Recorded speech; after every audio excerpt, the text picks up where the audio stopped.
Alright, what's going on, guys? Jeff here, back again with my video. So today I will be going through the CPI. The CPI just basically came out. I'm going to be sharing my iPad right now so that you can kind of see the notes that I've been taking for the CPI. I'm not sure if I can zoom in for you guys. Okay, never mind. So basically, you can just see the entire CPI.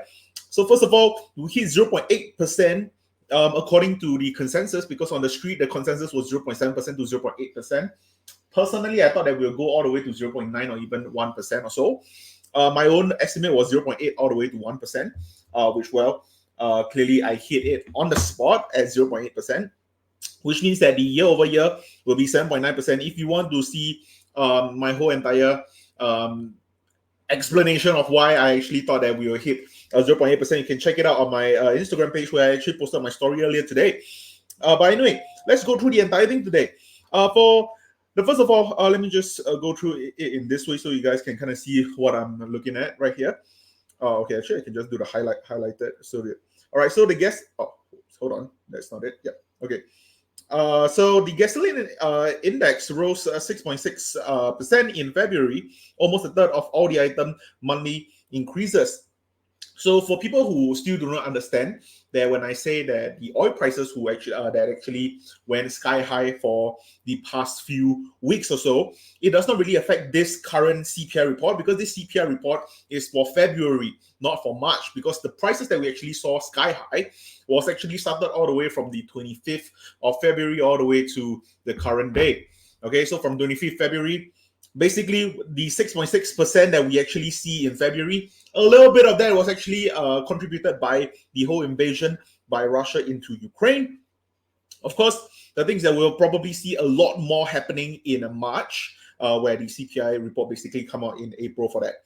All right, so for overall, I would like to say that this CPI report is actually not that bad, okay, because there are some things that I expected it to be a lot higher than expected, but it turned out to be a lot better than expected. Okay, first of all, let's talk about food.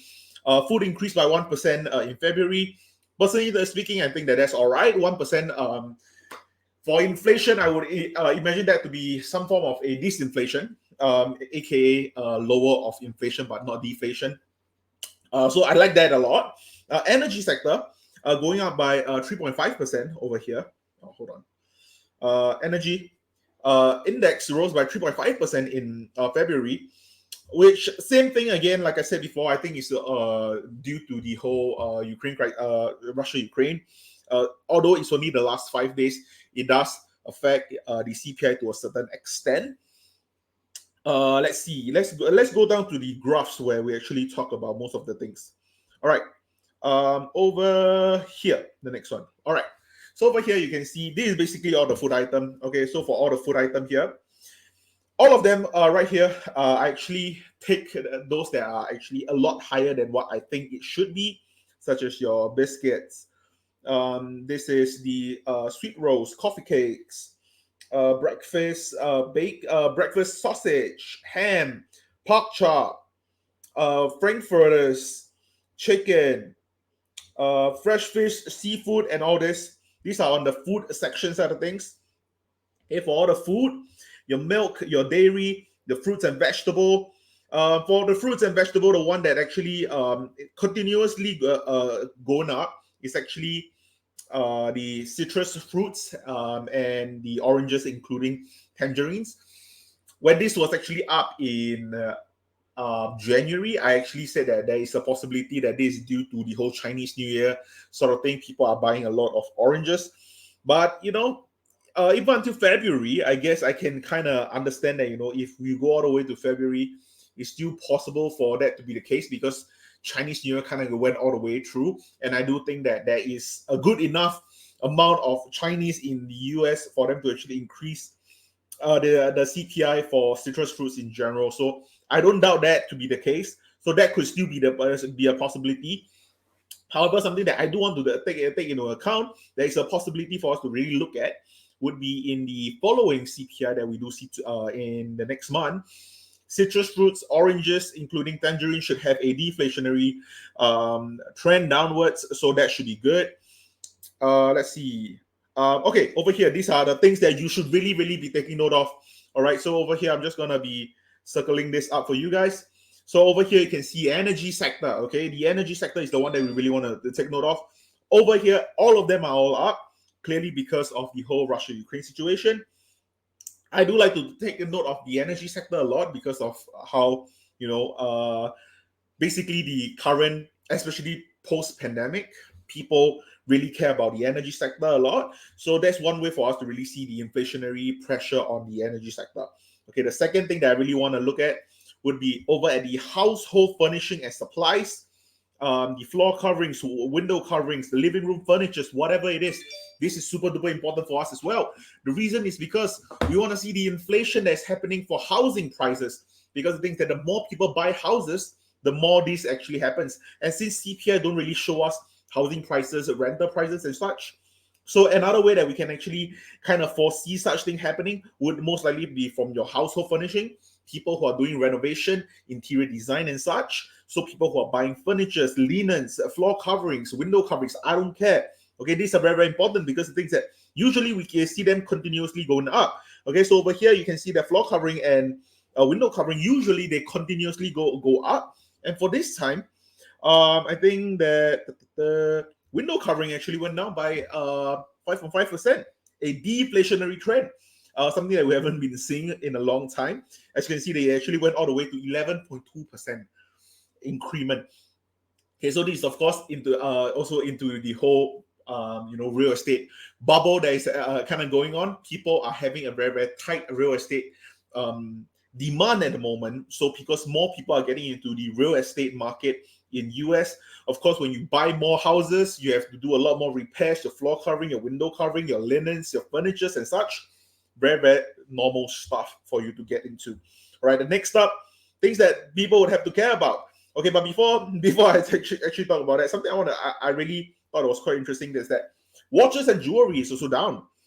So watches and jewelry, for watches is still up by 0.9%, and for jewelry is down by -5.7%. Something for us to really look into, possibly something that we might really look into, which would be next month. There is a possibility we might see a high inflation for watches and jewelry, simply because palladium is one of the commodities that is very, very much used in Russia and Ukraine. So that's very, very important for us to really look into. Second thing, transportation commodities, new vehicle, new cars and trucks, used cars and trucks. This is one of the most important things that I always look at every single CPI, especially post-pandemic, because the things like this is where supply chain issues usually comes up. So when we see prices of new cars and trucks, used cars and trucks continuously going up, it simply means that the demand is high where the supply is still being capped, being bottlenecked. We do not have enough supply for the amount of demand that we do have. Okay, so this is very, very important for us. But for this one, which I'm very, very happy about, okay, we have very, very low inflation pressure for the new cars and trucks and used cars and trucks. And even for the month prior to this, which is over here, is also very, very low. Okay, so I'm kind of in two minds about this. Okay, last month I talked about this before, and I said there is a possibility that it is due to the fact that we do not have. It is due to the fact that because we do not have any sort of supply, hence we don't even sell any cars, to the point where inflationary trend don't look so dire. And of course, the other one would be that supply chain issues are actually being solved inherently. Now, having 2 months in a row kind of makes me think that supply chains might actually be solving its problem bit by bit. And if we continue to see such disinflationary trends in this sector over here, if we continue to see disinflation, the trends going on in this sector over here in the new cars and trucks, used cars and trucks, that's going to be great, because we'll be understanding how the supply chain issues is going to be solved in the long run. All right, now from here, basically, it's quite boring already. Okay, you're going to be looking at newspaper and magazines that's going up by 5.3%. All these are educational, communication, commodities, alcoholic beverage and such. All these do not really have much of a change, so that's fine. Okay, something that I do like to look at as well, which would be over here. So this is also where you look at most of where the housing, where most of the housing boom actually comes into. Shelter, okay, rent of shelter, rent of primary residence, lodging away from home, housing at school, lodging away from home, including hotels. All right, so something that we really want to look at over here, which should be primary residence. Primary residence, which is this one, at 0.6% increment. Not a lot, as we kind of expected to begin with. But with the supply, with the demand of real estate continuously going up, rental is also going up at the same time. But simply because the CPI do not really show us the CPI do not really show us the prices and the inflationary trends for actual houses and rental itself. It's very hard for us to really judge based on that. All right, next up, transportation, lease cars and trucks, car and truck rental, motor vehicle maintenance and repair. Usually I look at this a lot. Is simply because same thing. Okay, it's same thing with the used cars and truck sale, the new cars and truck sale. If usually what happens is that when we actually see new cars and trucks and used cars and trucks, when those actually start to show disinflationary trends, which we saw the disinflationary trends. Now, on this side, we also see a little bit of a disinflationary trend, where if people who are unable to buy cars and trucks, be it the new one or the used ones, usually they will come down to the rental side of things. Be it you want to get something new, just to drive for a month or two, or people who are using it for work purposes, be it for your delivery, be it for your Uber and your Lyft and such, whatever it is, okay? Usually, this is where it kind of goes up in price. But over here, we kind of see that, it's not going up that much. It is actually quite controlled, okay? Surprisingly, it is quite controlled. So I'm not very, very worried about this.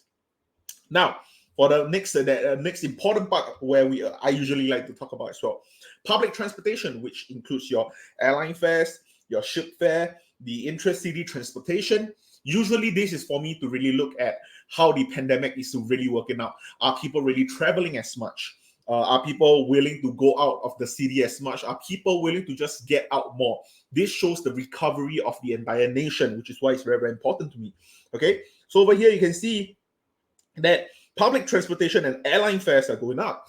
So when these are going up, it simply means that the demand is higher than the supply, which is very, very good, because the thing is that the more you see airline fares goes up, let's not forget, because in March 2020, April of 2020, May of 2020, we saw crazy decline in the airline fares. We saw 15% decline in the deflationary report for the airlines, because no one is flying. Okay, no one is traveling, no one is going out of their house because of various lockdowns and such. And because of this, right now, public transportation, airline fares, all of them are going up. It simply means that there's more recovery going into the nation, which is a very, very good sight. All right. So afterwards, basically all these are just the boring stuff. With your recreation, education, postage. Okay, actually, you know what? I'll say postage is also important to a certain extent.